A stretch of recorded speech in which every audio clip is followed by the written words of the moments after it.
Good evening and welcome to episode 48 of Star Wars Culture Live, your podcast for Star Wars excitement and your escape pod for hyperspace buzz and fandom fixes. As always, I am Ian and this is Rex. Marty. I think this is Marty or Captain Rex. Either is fine. And this is where the fun begins. Instead of the negativity you often find on the Star Wars side of the internet, we are here to talk about the things we love about Star Wars, the community, culture, fans, media, anything at all. So as always, if you have any comments, questions, requests for us, throw them in the comments and we will see what we can do. And don't forget to follow us on all the socials.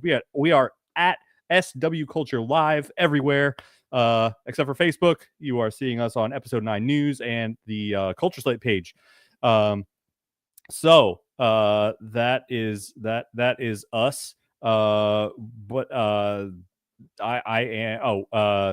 happened? I just completely lost my train of thought. So instead of our old host fun fact thing, we're kind of doing a what you up to. As you can see, we are celebrating the Halloween situation here. I neglected to charge my small Bluetooth headphones, so I'm not cool enough to wear the helmet that's right over here. But Marty is in his Captain Rex helmet over there. How's that? How's it look? How well can you see the screen right now?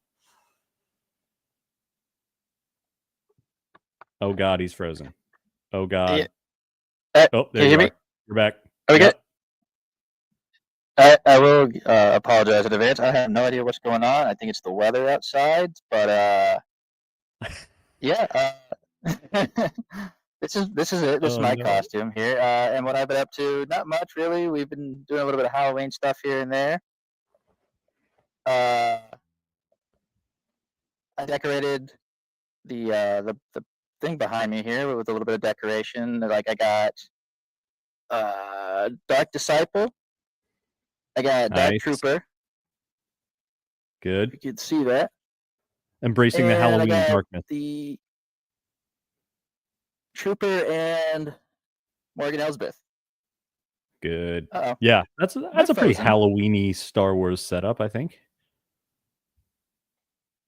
Oh my God, you're frozen again. Nope, you're back. You're moving. Oh God, this is gonna be rough. Are you there? Oh no. Hello? I can hear you, like, eventually. Hello? Oh no, this is bad. All right, here's what I'm gonna do. Forgive me for this. I'm going to remove you.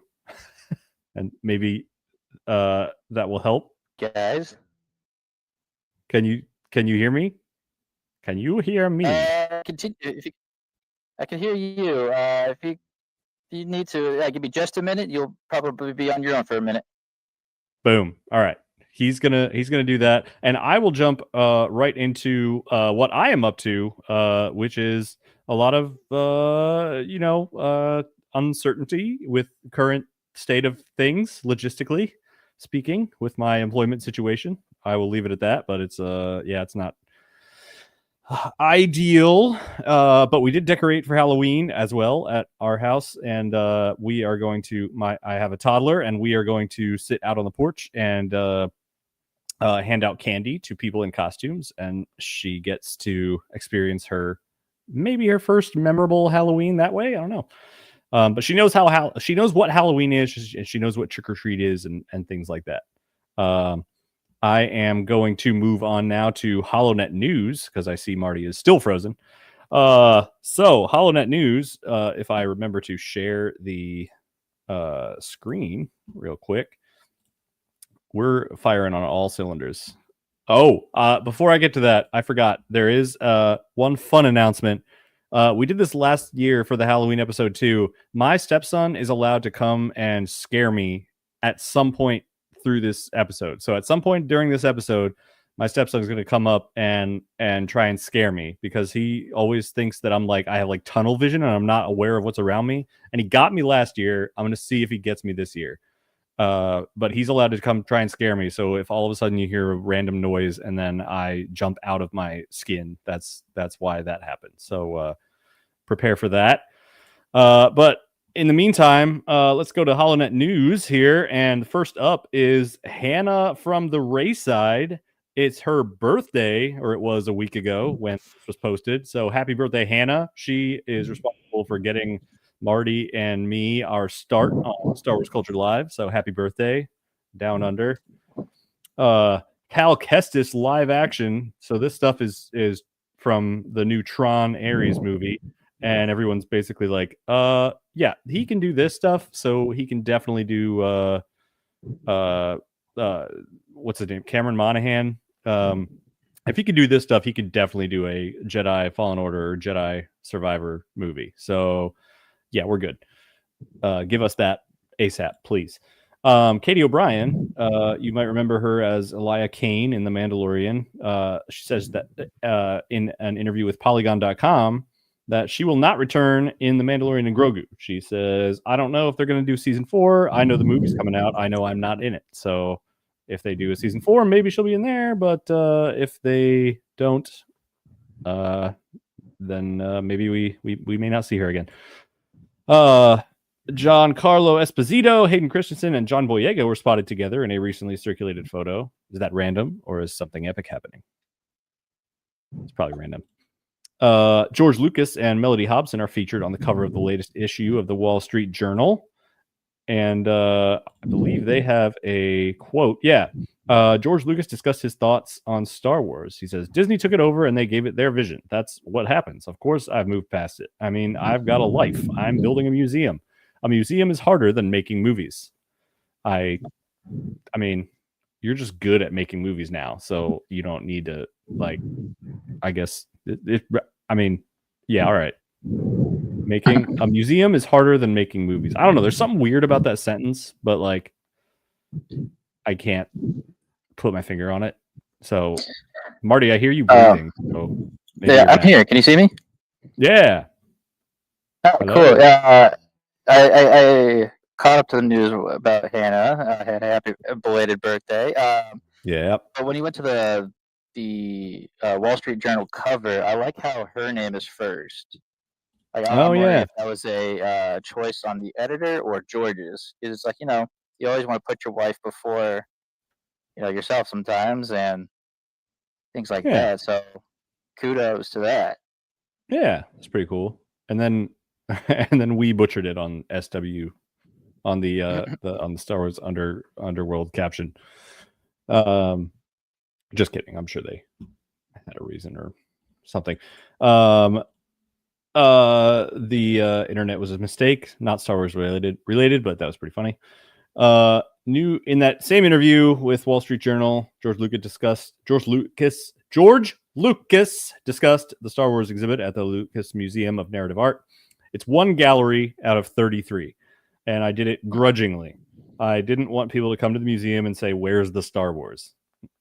Imagine going to a George Lucas museum and there wouldn't be any Star Wars. Like, I get he wants us all to know, like, hey man, I do other stuff too. I get that, but I hope there's Indiana Jones stuff. That way you could be like, it belongs in a museum. Oh yeah. Wait, he didn't do Indiana Jones, did he? He wrote it. He wrote Indiana Jones? I thought that was Spielberg. Spielberg directed. Oh, okay. He wrote Indiana Jones, Spielberg directed. Yep. Okay. I was in danger of really stupid things there. Darth Plagueis author James Luceno, probably butchering that, discussed The Acolyte during a recent interview. I was saddened to hear that Leslie didn't get another season because she might have been able to go even deeper into the dark side. Yes, we are all saddened, James. I, too, wanted to see more.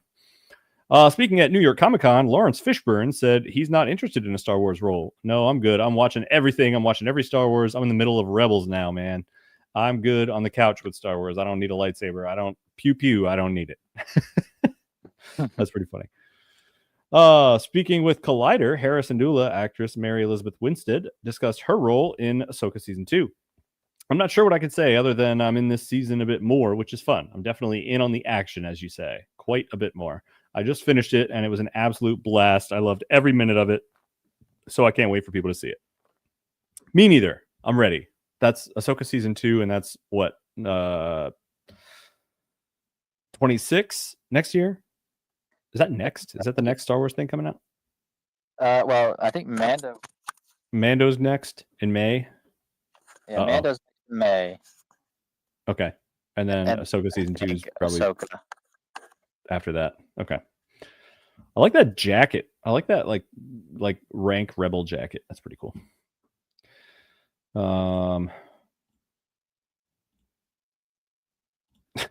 During a recent appearance on the Graham Morton show, Jeremy Allen White discussed his role as Rada the Hutt in Mandalorian and Grogu. I can't say too much about it. It's kind of like him and the Mandalorian running around for a lot of the movie together. Rada can move quickly. How? How can Rada move quickly? He is a Hutt. I know he has muscular arms. Tell me how that allows him to move quickly. I don't buy it. That is, you're gonna have to convince. I need scientific convincing of that. I don't. You're gonna have to sell that to me pretty hard that he can move around quickly for a Hutt. I just don't see it. He's a Hutt. Andor creator Tony Gilroy and the Mandalorian actor Pedro Pascal at today's No Kings protest in Los Angeles. Nice hat. Nice hat, Tony Gilroy. We have friends everywhere. If we have to have a king, can it be Pedro Pascal? Yeah, I mean, yeah, I'd you don't vote for a king, but he'd be up there for me. 10 days. This is in the past, obviously, but 10 days and still Visions Volume 3. 10 years ago today, which was a week ago, the third trailer for The Force Awakens was released. Building up the hype. New information revealed by Forbes reveals the ranking of modern Star Wars films based on profitability. So of modern Star Wars films, it goes The Force Awakens, 500.2 million, then The Last Jedi, 324, Rogue One, 258, Rise of Skywalker, 48, and then Solo, minus 103 million.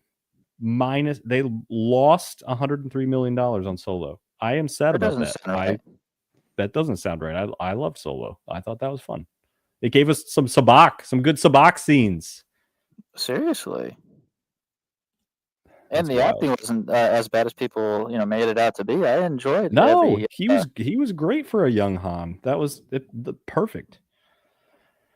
Okay, here's the biggest bombshell from the last week or two. In a new interview with Associated Press News, Adam Driver reveals that he wanted to make another Star Wars film titled The Hunt for Ben Solo. He outlined the story. It was set after The Rise of Skywalker. Lucasfilm showed interest, and Scott Z. Burns was hired to write the script. Driver called it one of the coolest expletive scripts I had ever been a part of. Executives at Disney ultimately canceled the project. Adam Driver says, we presented the script to Lucasfilm. They loved the idea. They understood our angle and why we were doing it. They took it to Bob Iger and Alan Bergman, and they said no. They didn't see how Ben Solo was alive, and that was that. Boo. Seriously, man. I mean, like, you start a movie with somehow Palpatine returned, but you can't like make a movie about how Ben is like wandering the Force purgatory or whatever. Like what if he didn't die completely? It just looks like he's dead, but then we'll give him, memory loss or something. Yeah, I don't remember the exact footage. Like, you don't see him like buried or anything, right? No, it's just the lightsabers on Tatooine, and you don't even see his ghost on Tatooine with Luke and Leia. Yeah, there was plenty of gray area to explore there, in my opinion. Yeah, lots of nice posts here about that. Rebel Scum Con is officially taking place August 7th to 9th next year in Frisco, Texas. This moment still goes insanely hard. I loved when they did this lightsaber thing. She sent the lightsaber to Ben. They had built. It's one of the things that actually connects well between The Last Jedi and Rise of Skywalker. They like set that up. It was great. Let's see. Actor Aaron Pierre discussed Star Wars Starfighter. All I can say is Sean Levy is so very wonderful. He's so passionate, cares very much, as does everyone who is involved. And we're really doing our best to bring the very best version of this film to the fans and the supporters, and to those who will be introduced to the world for the first time. We understand the magnitude of this, so we're very excited. That's cool how they're like keeping in mind people who like maybe this will be their first Star Wars movie. Like that's cool. It's like people who I don't really know Star Wars, but yeah, my friends are going to the theater. I'll tag along. Like they're keeping those people in mind. That's crazy. That's great. I feel like you got to, especially since it doesn't really have to tie into anything Skywalker saga related. You can just go right in and Top Gun Star Wars. Yep, it's after. Yep, it's just a little Top Gun Star. I almost wore my sunglasses for this, my aviators, just to get that Top Gun look. There is a petition to greenlight Star Wars: The Hunt for Ben Solo. I will probably sign that later. I heard it keeps getting mentioned on like popular sites like comicbook.com and I think even IGN. Oh, are mentioning and it's that. from our own Ben Hart too, from the SWU. I think that started the petition. What? Really? I think so, if I'm not mistaken. Oh, it doesn't show me. Okay. Interesting. All right, good. I imagine there's more than one that got started. Look what was just uploaded to the official Star Wars YouTube channel. Is Swagman trolling us right after that leak, that Ben Solo thing? The Rey and Kylo Ren versus Palpatine was uploaded on the Star Wars channel. Coincidence? The director of Star Wars New Jedi Order, Charmin, I don't know her name. I'm sorry. Do you? Charmin Obey. That sounds right to me. Director of Star Wars New Jedi Order is raising some eyebrows with her latest Instagram story. Shows somebody looking across like a cornfield or something. If light is in your heart, you will find your way home. Interesting.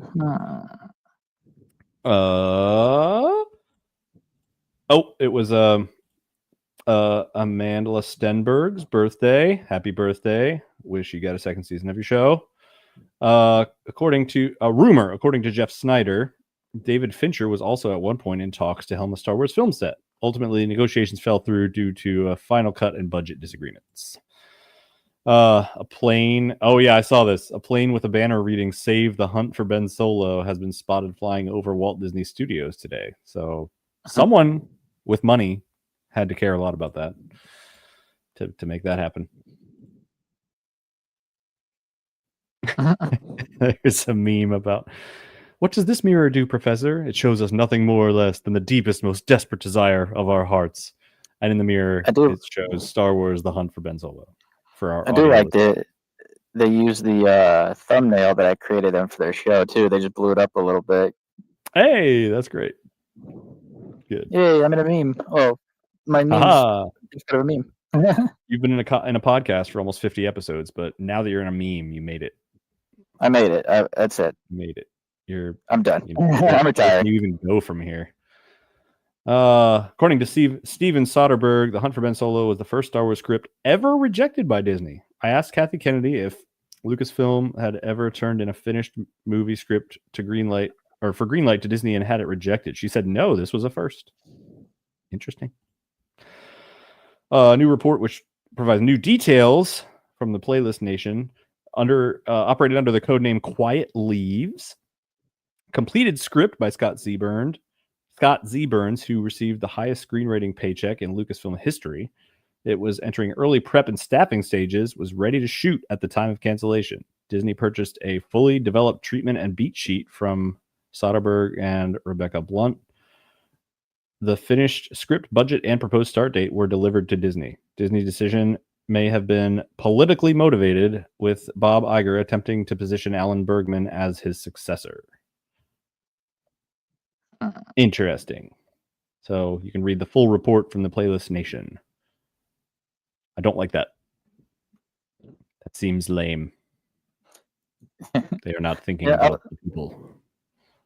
I was thinking more about this Hunt for Ben Solo thing, and I was like, okay, so a lot of these movies were believe it or not, I think greenlit underneath Bob Chapek after Bob Iger left the first time.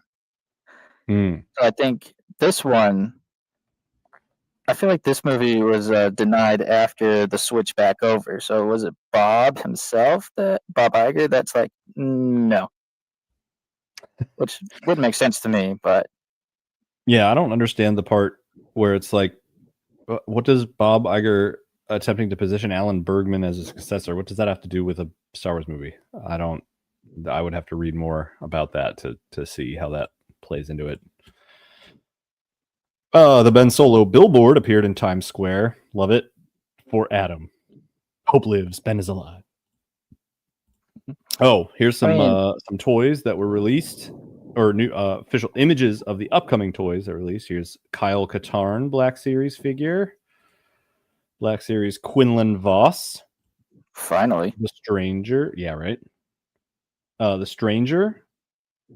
His maybe it's the angle. His hands look pretty silly to me, but they nailed the helmet. Helmet looks good. Jedi Master Dooku is very interesting. I love that they used the mold from his Dracula days as the young Dooku. Yeah, that's awesome. They have a bearded and non-bearded version. Maul Shadow Lord action figure. That's out early. Oh, before the actual show. That's interesting. Yeah, right? Isn't that? I guess they do that sometimes. Like we were seeing all kinds of Force Awakens stuff. Empire Strikes Back Han Solo revealed by Hot Toys. Revealed that, this was cool. In a newly surfaced excerpt from the book The Art of Star Wars: The Acolyte, it's revealed that Manny Jacinto's The Stranger shares a connection with the Knights of Ren. The helmet was designed to hint at a link to Kylo Ren. I definitely get that. This one's way more sinister with the grin and stuff, but Leslie says that the story and visuals were meant to invoke the idea that the Stranger could have been the first Knight of Ren. A musical cue at the end of the Acolyte episode Night was intended as a clue for this connection. We did catch that. Either one of us, I know my brother caught it and texted me about it. So that's cool that they kind of confirmed it in that art book. That petition up above 4,000 signatures. Very good. I haven't checked it lately. Maybe it's over 5 or up to 10 now. I don't think I understand this. I'm not sure what's going on. People are pretending to get married or something. Well, those are the actors from Ahsoka. Right. It's and I think the last one, Hadi and Sabine actresses. I think the last one they're recreating an old photo just with the guy in the background. So that's just like a guest. I think so. It says sorry, Kurt. I'm not sure what's going on there. I don't know enough about the people. Or it's her boyfriend. I can't remember now. Oh, okay. That does make sense if she's mentioning by name. And last but not least, 20 hours ago, Happy Star Wars Visions Volume 3 Eve Day. And Visions is now up, streaming on Disney+. So that leads us right into the meat of our show here, which is we're going to talk about the episodes of Visions Volume 3. I called it Season 3 in the header for the show, the title. So messed that up. Yeah. Wow, news took like 20 minutes. That was a lot. I guess we didn't do it last week, so yeah. All right, we can do this. All right, so there were 3 episodes that had sequels in. There were 3 Volume 1 episodes that had a sequel in Volume 3. So let's just launch right into those, and let's do our favorite. I don't know if it's your favorite, but my favorite is the duel. With the yeah, you have to nod extra hard so we see it in the helmet. Yeah, the duel was the one with the Ronin samurai looking guy that had that they thought he was a Jedi, and then it turned out he had a red lightsaber and he took out that Sith lady. And this one was called the Duel Payback. And yeah, what do you think? What did you think about that one? I think it improved better than I will say this for all three of the sequels is that they improved upon Volume One's stories, uh, and they also did it visually as well. Like I've noticed just how smoother Ronin Payback was. Like it felt the animation was more smooth in the first episode, which felt like it had a few frames of like stop, but I think maybe that was just me that I've noticed. But this one, it's like all more movement and things like that. Everything was moving around, and the Yeah. Ronin talked more than he did the last episode too. So I thought that was kind of cool. It's like Yeah, finally, that was interesting. It's like they gave his character a little bit more depth, and they showed him, like, they didn't show any weakness for him in the first episode, like in his first volume 1 episode, but they definitely showed him, I'm just gonna say, getting his ass beat in this one. That Jedi that had turned into a droid was so fast and just wrecked him, like had the opportunity to end him like multiple times in that duel. But yeah, I agree. Oh, sorry, go ahead. I was say, man, he did take a beating both times he fought the Jedi, which I was very surprised at. I was like, okay, the first one, yeah, he's gonna get his butt beat. The second time, I was like, maybe a little bit better, but no, no, it was worse. I think. Yeah, it was worse the second time around. He got wrecked. And what was I gonna say? It was weird. They had like a crew. They had Ewoks. They had all kinds of. I guess I'm delving into spoiler territory here, but we're not going to go into too much detail. But they had. It was more involved. It wasn't just like a quick mystery. It was more of a involved storyline. But I agree, it enhanced the story. It gave him a little bit more depth, which I feel like I didn't need. I liked that he was just this invincible force of Sith huntingness. But they went a reasonable direction, like giving his character more depth and stuff. So I don't hate it. Yeah, I do like they try to diverse all the other background characters too, or the team characters. Like they had a Wookiee, they had a Twi'lek, they had humans, they had every background character. I saw the concept art. A lot of the background characters in that gambling den are from A New Hope's cantina scene in some form. Oh yeah. There was also a praying mantis. It wasn't even like a Star Wars creature. It was just straight up there was a praying mantis in the background, like a giant praying mantis in there. I was like, that is not.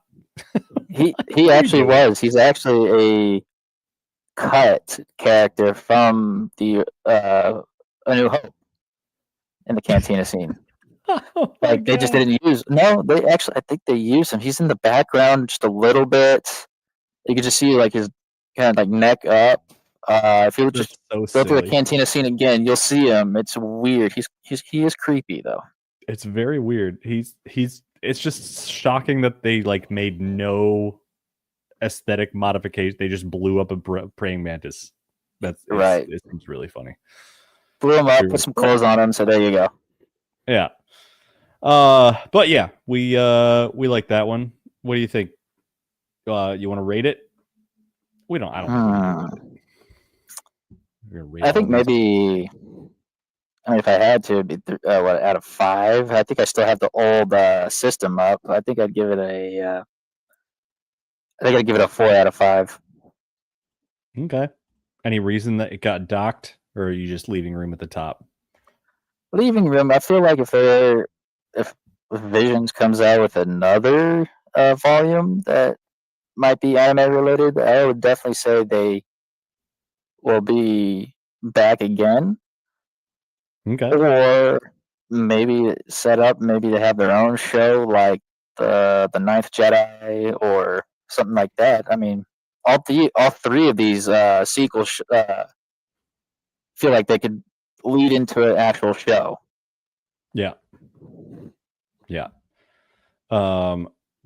It was weird at the end how they I guess it's kind of a spoiler. The smiles at the duel, like during the last few seconds of the show, was weird. I was like, where are we going with this? Are they enemies? Are they friends? How hard is he trying to, you know? Yeah, I think it's gonna be a cat and mouse game with them. Yeah, could be just a fun challenge. All right, let's talk about the Ninth Jedi, Child of Hope. So this was a pretty direct continuation of the story from the first season, first volume. They escape and they're on the run, and then they kind of get attacked, and she gets blasted into space and taken. It's kind of a side quest, becomes the main story. It definitely had me feeling like there was a third episode of it coming. So I guess you said there is a show coming for Ninth Jedi? Yeah, out of the 3 ones, the Ninth Jedi is actually going to get a TV series on Disney Plus. So I feel like this is a definitely lead into their own series. Okay, good. Yeah, I like that.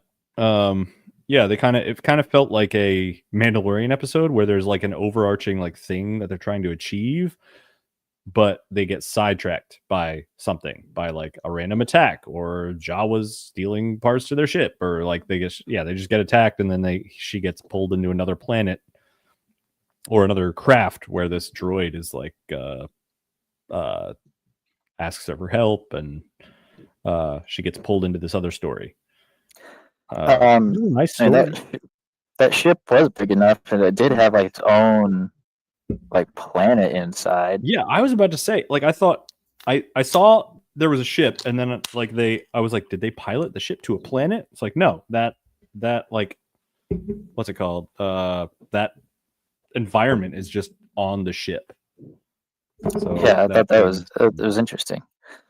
Also, the droid Tedo, I think his name is Tedo. I think so. I think it's Tedo. Teto. I can't remember how many E's are there, but he's played by Freddie Highmore, so I thought that was interesting. What I did recognize his voice. So what else did Freddie? What did he play? Why do I know his voice?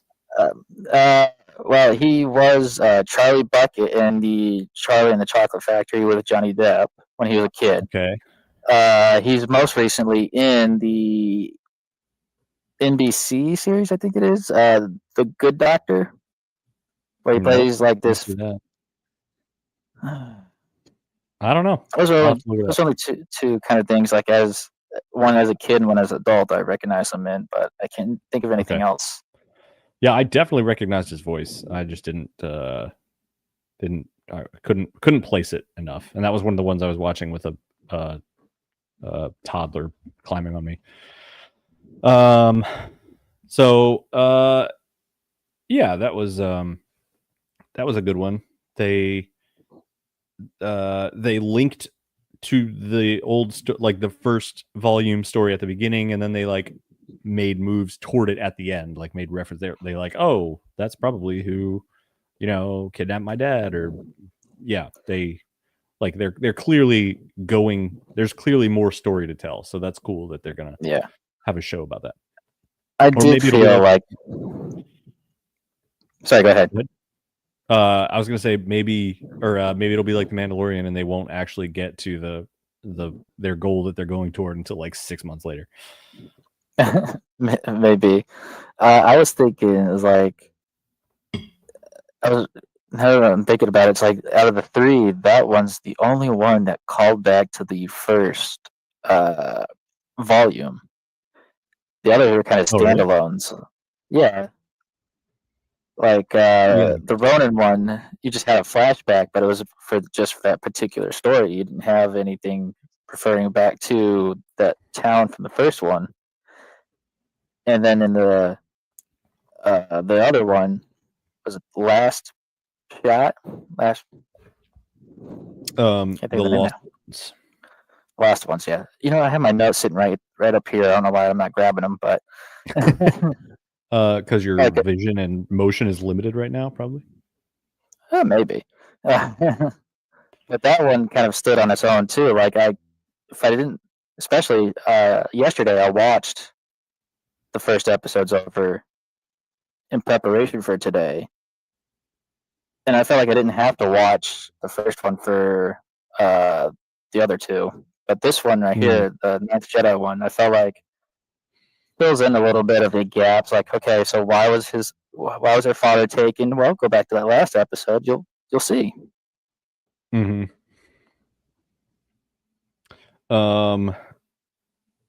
Yeah. Any last thoughts about this one? What's your rating about Ninth Jedi?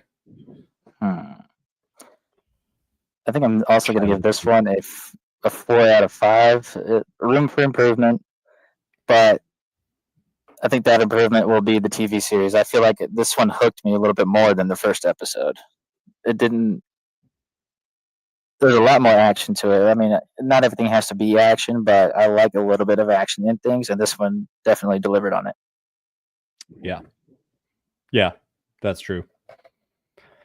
The combat, especially, I feel like I liked it in the first volume when they were fighting, when what's his name was fighting all those Sith, and I liked it in this one too. The Lost Ones, which was a callback to I forget what's the season? The Village Bride. The Village Bride, yeah. Yeah. I remember this was the first one I watched today, and I remember not enough about it. It got lost in the mix of all the other ones. It says after assisting refugees escape a natural disaster, F is forced to confront the ghosts of her past when their refugee ship is intercepted by the Empire. I feel like that doesn't sound entirely accurate. Almost, that's not. I don't know. Feels misleading. No, I mean that one is accurate. She did help him escape a natural disaster caused by overmining of carbonite. Oh, that's right. They went to Okay, yeah. Which comes into play later on, which I thought was really neat.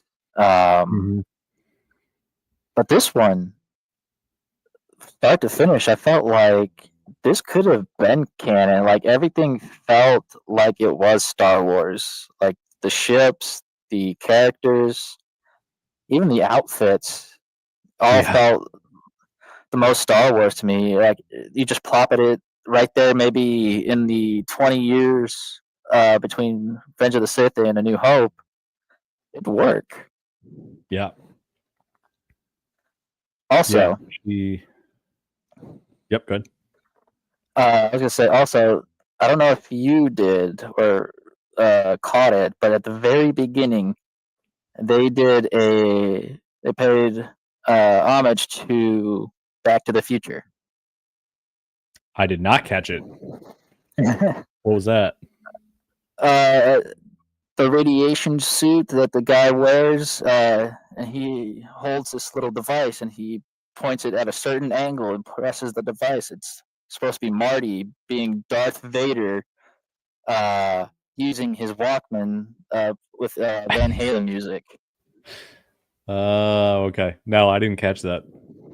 That's pretty funny. That was the first thing. It was like the first thing, and I was like, okay. I see him stand up. He holds up the thing. He points it down. I was like, wait a minute. I know that. I do have to say, all of the music and the sounds for almost all of these episodes are like very almost direct lifts of music from all of the eras. Like I heard very clear music from all three trilogy eras in these. like the original trilogy, especially, like a lot of the when there were Ewoks, they were definitely playing Ewok music. When there was some of the when they were showing like scenery, it was like the exact chords that would swell when like the scene is changing in the original trilogy to like see the outline of Endor or Tatooine or wherever you are, Yavin. Yeah. It was very cool. And also the sound effects, like there's one scene with thermal imploders and they nailed it. There's one scene where they have a big shield up over a town and they're protecting it from a bombardment from above, and it's the exact same sound as the Gungan shields getting bombarded by the droids in episode 1. The exact same sound. I was like, like they did just, they got direct permission to do this stuff. They just use straight accurate Star Wars sounds, and I thought that was very cool. Yeah. All right, ranking Lost Ones. What do you think? I think I'm still gonna go 4. I feel like not everything's gonna be a 5. Ronin, as much as I wanted it to be a 5, still a 4. Room for improvement. Always got room for improvements. I feel like, but it leaves me wanting more. Is the thing. Like that's the improvement. I want more. Give me more. Mm-hmm. At least for the Ronin, I can go back and read that novel that they have out. Yeah, that's true. Yeah, I should read that. I hope it's an audiobook. All right, let's talk about Black, which it's not my favorite one, but I do think it was the best one that exists. Yeah. I feel like because we were doing this and I read the synopsis early, I already knew what was happening, and I feel like that may have ruined it for me. I feel like I might have been impacted by it more if I didn't know that it was like the synopsis, like how it said life and death. Oh, you know what? I'm gonna hit the spoilers. So if you don't want to be impacted like I was impacted, where's the spoiler thingy? I think it's in the video. There.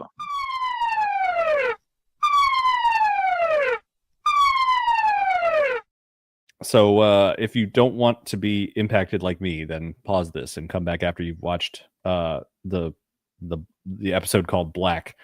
But I thought this episode, like it says in the synopsis, that it's a psychedelic battle between past and present, light and dark, and life and death plays out in the haunted psyche of an Imperial trooper who is on the cusp of defeat. I feel like if I didn't know that it had been going on all inside his head, and I was just watching this like it says, like psychedelic, this like violent art and color clash unfold, I would just be like, what is this? And then it's like paired with this like kind of upbeat but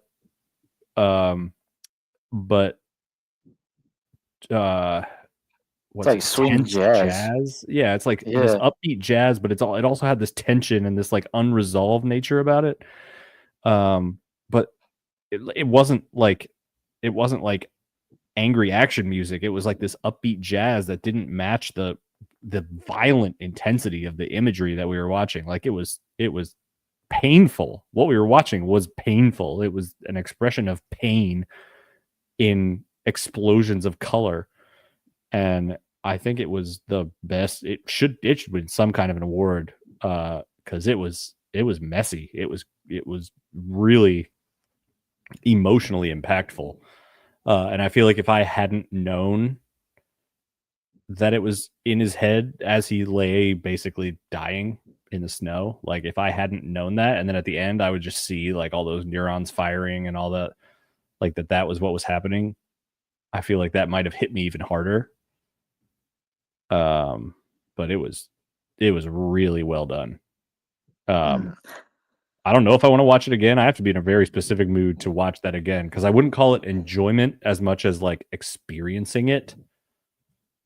Yeah. But it's I wouldn't call it my favorite, but I do think it is the highest quality episode of the season. Oh yeah.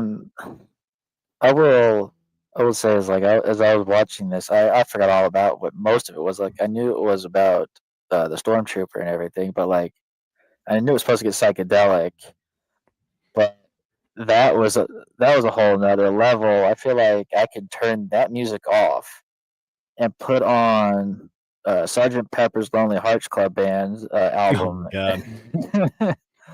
It still would work in some way. Like I was like, okay, I feel the beat here to this song. I feel Strawberry Field over here. Yeah. Yeah. Very neat stuff. So props to whoever made that, whichever studio made that. That was incredible. Yeah. So those are the ones that Marty was able to see, right? And I will just briefly touch on the other 5 because I did power through them today. I had a shorter day at work and I was able to power through them. Like I said, the things were toddler and baby were on me sometimes, some of it, but there's an episode called The Bounty Hunter. That was pretty cool. A rogue bounty hunter takes on a job for a shady industrialist that has unexpected consequences for her and her droid.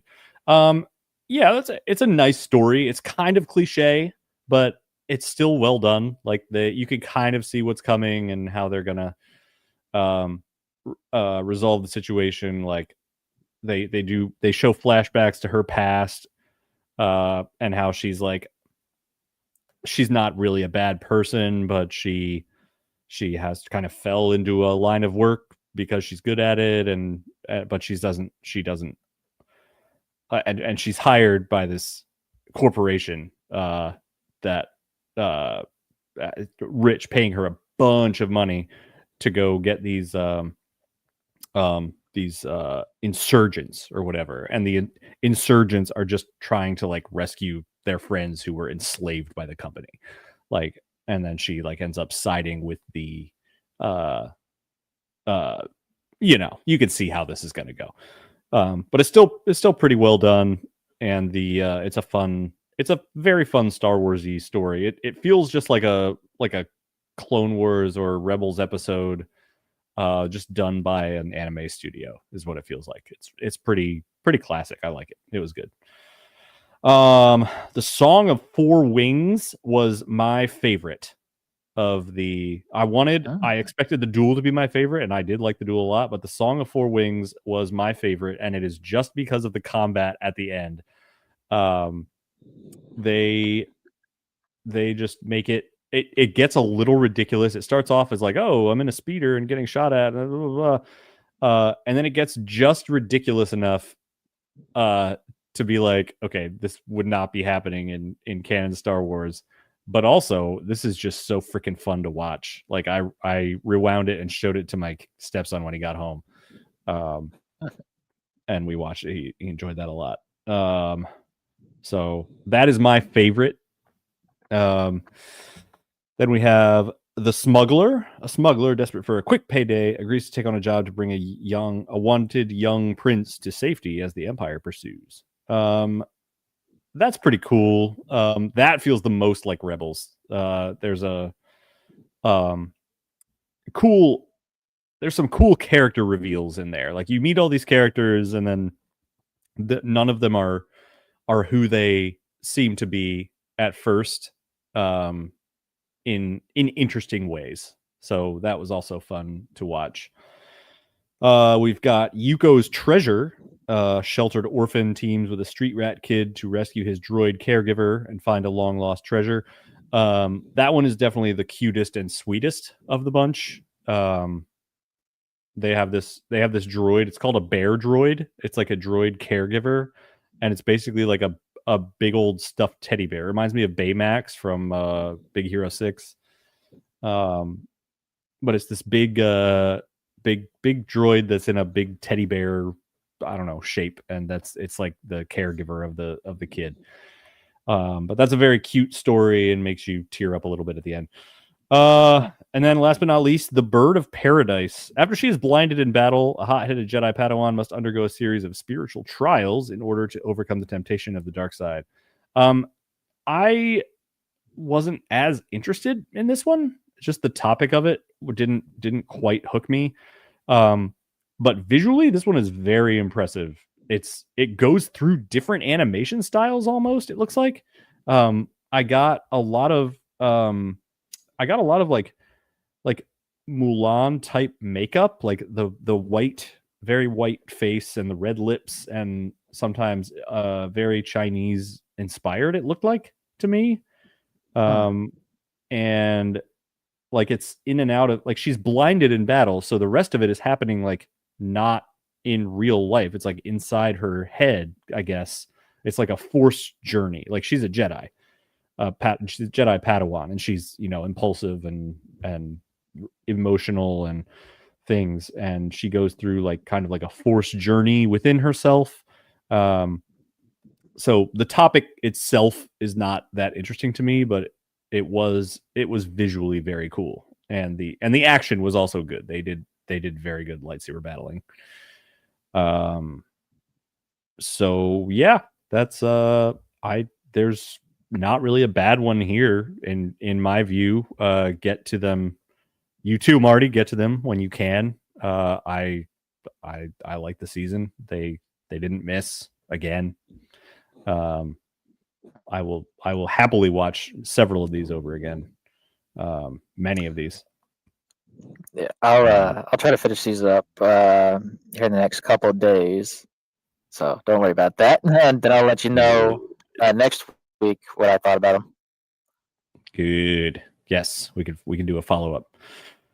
Awesome. So with that said, we will move on to the last segment, which is Star Wars trivia. Every week, Marty makes a trivia question about whatever we discussed on the show. So I have not seen this. So if you are watching, you can put your answer in the comments, and we will guess at this together. So Marty, Star Wars trivia, take it away.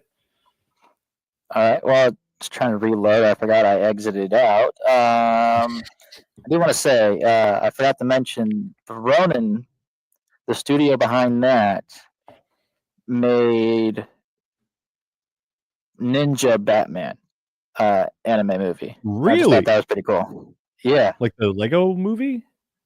No, it's an anime movie that you could. If you have HBO Max, you can watch it there. At least the second Oh, it's just one, called Ninja which is Batman? Okay, sorry. Ninja Batman. Yeah, Ninja Batman. Why And did I then think the of the Lego sequel, movie? Ninja Batman and the Justice League or Yakuza League or something like that. Okay. So it's like this anime, like it looks really cool. I might look into that after I finish Visions. Okay. Good. Yeah. Uh, I'm not into DC as much, but I could watch some Batman if it's a proven studio. Trivia time.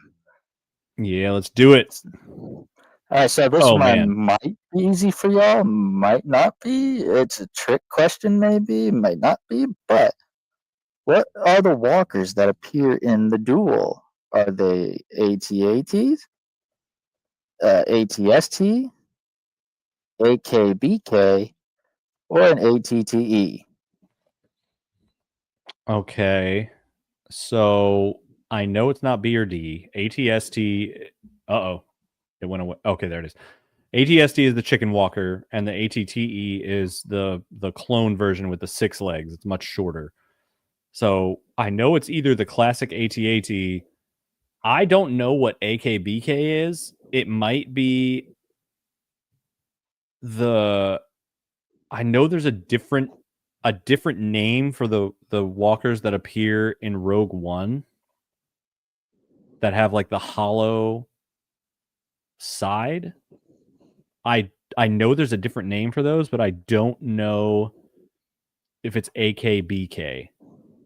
So I'm gonna go with AKBK just on a whim to just see if that's the trick.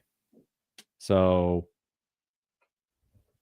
whatever was that? What was that? C.